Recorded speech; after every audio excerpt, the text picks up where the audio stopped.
Hey G fans, GojiFan93 here, and welcome to another top list.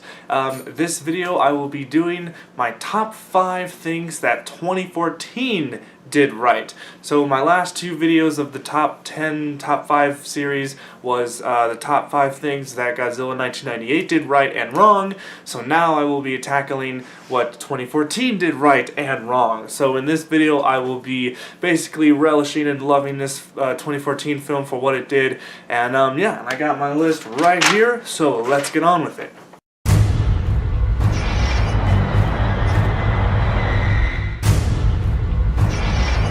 Alright, so number 5 is going to be the special effects. The special effects in Godzilla 2014 were just amazing. I mean, this was the biggest thing that I was worried about. I feel like a lot of Godzilla fans were worried about this, you know, obviously knowing that Godzilla 2014 was going to be all CGI, it wasn't going to be a guy in a rubber suit, and there's my dog right there. But they delivered on all accounts when it came to CGI. They made Godzilla move so realistically, they made him move perfectly, they made him move slowly, which gave the illusion that he was bigger than what he really was.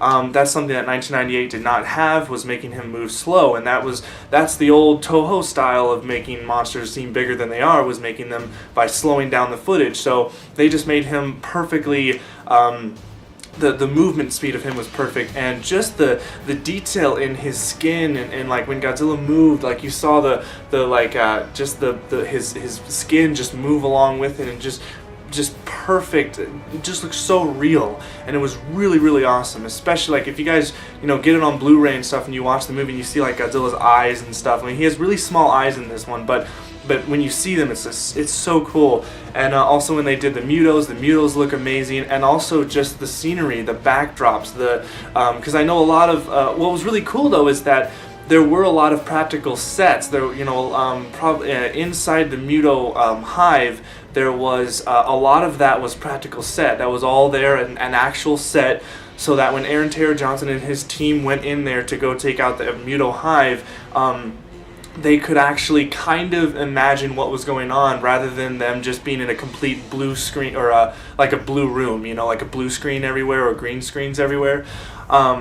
But then in the background, obviously, if you look at the behind the scenes, there are green screens behind them, but that just further enhances the background of the MUTO hive, and they have a lot of shots like that. I mean, like even at the end when they're when Godzilla is waking up, and the morning after when he fights the MUTO, and you see Shiro Honda, or not when you see Dr. Serizawa, his name has a Shiro in it, that's why I said a Shiro Honda. But when you see Dr. Serizawa looking at Godzilla, and Godzilla's waking up like that, you see the characters in the foreground, and you see Godzilla in the background, but like all of that was just so realistic looking. It was just fantastic. So the special effects in this movie were top notch.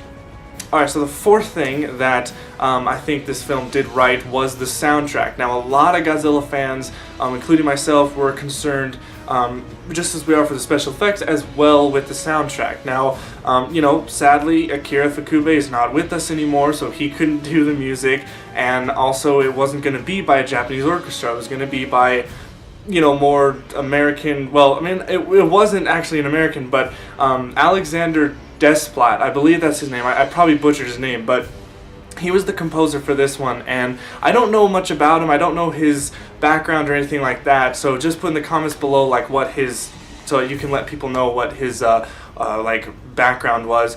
But he did a phenomenal job. I think he gave the movie a character, and like when you listen to the theme song, the dun dun dun dun dun dun dun dun, it just gets the movie going. You get pumped up. I remember seeing it in the theaters when Aaron Taylor Johnson is running from the mother MUTO, and she's just like, she sees, she like all of a sudden knows that they're going to set off the nuke or whatever. She like, because she knows the radiation or whatever, blah blah blah. And then just the music of that intense scene when the female MUTO is charging after Aaron Taylor Johnson's character. It's just like, I mean, the music is really good. I've listened to the soundtrack many times, just the soundtrack alone, and it's really top notch. So I feel like Akira Ifukube would like this soundtrack. Alright, the third thing that I really think that this film did right was the atmosphere. They They definitely nailed atmosphere. This is not a campy Godzilla movie. This is not a cheesy Godzilla movie. This is not a fun, family-loving kind of movie like 1998 was. 1998 was campy and cheesy in the kind of sci-fi B-movie way.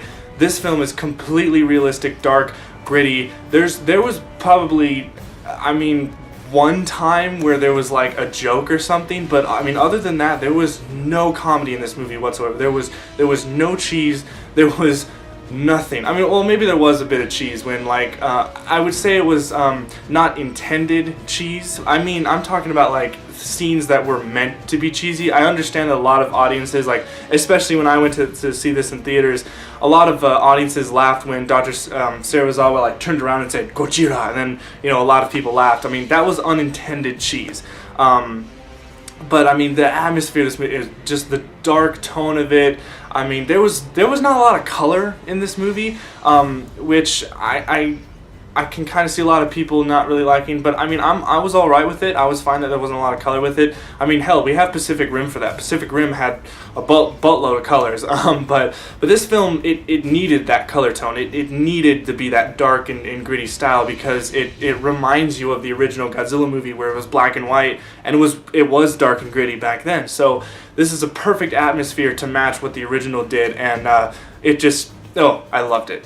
Alright, the second thing that this movie did right was introduce new kaiju, the MUTOs. The female MUTO and the male MUTO, or Hawk MUTO and MUTO, however their names are. These two new kaiju are just amazing, fantastic. I love these characters. I think, Legendary really nailed it to get, not completely original because they definitely take inspiration from other monsters, which is what Gareth Edwards said in the first place. Gareth stated that these MUTO were created by inspirations from other monsters. Whether it was from, like, obviously Cloverfield. I bet that Cloverfield was a huge inspiration because of just the arms and just the way the MUTO's form was. I can see a little bit of, like, I don't know why, but I can see a little bit of Gigan in him. I don't know why. I just think of Gigan sometimes when I think of the MUTOs, just in, like, the design on the face, the beak, or something like that. I don't know. But what they were, the color scheme, their roar. Their roar is freaking awesome. I love it. It's so cool sounding. What the MUTOs are is just a really, really cool creation. And it was really nice to see a new monster fight Godzilla rather than them using, older monsters and bringing them back. I think it's really good that if Godzilla has a new movie that is going to start a new series, he has to have a new enemy. The Heisei films started that with Biollante, the Millennium films did that with Orga, so I think it's good that the Legendary series started with MUTOs, and hopefully Godzilla 2016 will start with an original monster as well. So the MUTOs are definitely awesome in my book. Alright, and the number one thing, which I think everybody can agree on, even if you don't like the film, is that this is Godzilla. This is the king of the monsters. What you see on screen, this is the Japanese Godzilla. This is the metaphorical atomic bomb, putting a mirror to humanity. Like, this is what Godzilla is supposed to be. Destruction. He does not give a shit about anything except for, showing humans that we're wrong, but he doesn't know we're around. He thinks we're just ants. He doesn't really notice us. And he's just trying to protect. He's kind of a little bit of an Earth protect. Obviously in Godzilla Unleashed, he's classified under the Earth Defenders, but it's kind of like a different Earth Defender than like Mothra. Mothra, Gamera, and Ultraman are kind of like, we're here to protect humans. Well, more along Ultraman, and I would say like Gamera in a way, maybe. Mothra's a little bit more of the natural Earth, which I think is more along what Godzilla is. Godzilla's just trying to protect his home. He's an animal trying to protect his home and all that. And they changed up Godzilla's origins a little bit. He's still created by the nuclear bomb, or he's still enhanced by the nuclear bomb, but he was actually around way before anything, like dinosaur times, and he was there and underground and then got woken up and stuff like that, rather than being completely created by the atomic bomb that he was in the original. And I'm glad that they kind of changed up his origin, because that's perfectly fine. You can do that. They changed his origin the right way, because they kept what kept the basic bottom line of what his origin was, but they changed it up a little bit to change the character. And like I always said, I feel like this Godzilla is he's like a Jedi. He's bringing balance to nature, basically bringing balance to the Force, rather than just a straight up mutant created by the atomic bomb and who's just, you know, kind of angry and pissed off all the time.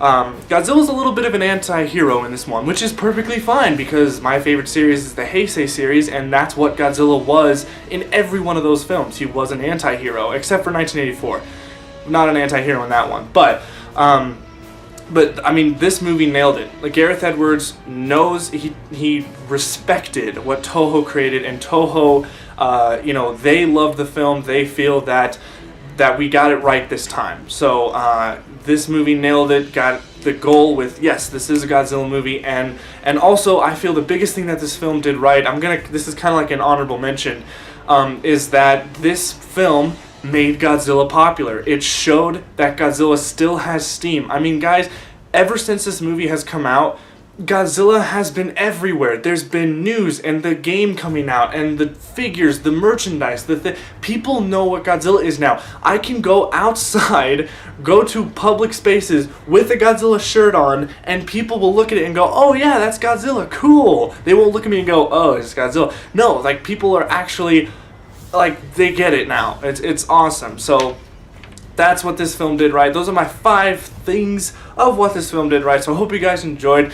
Post in the comments below what you think this film did right, and I will see you guys in the next top 5 video where I will completely destroy this film and say what it did wrong. So I'll see you guys in that next video, and as always, stay big, G fans.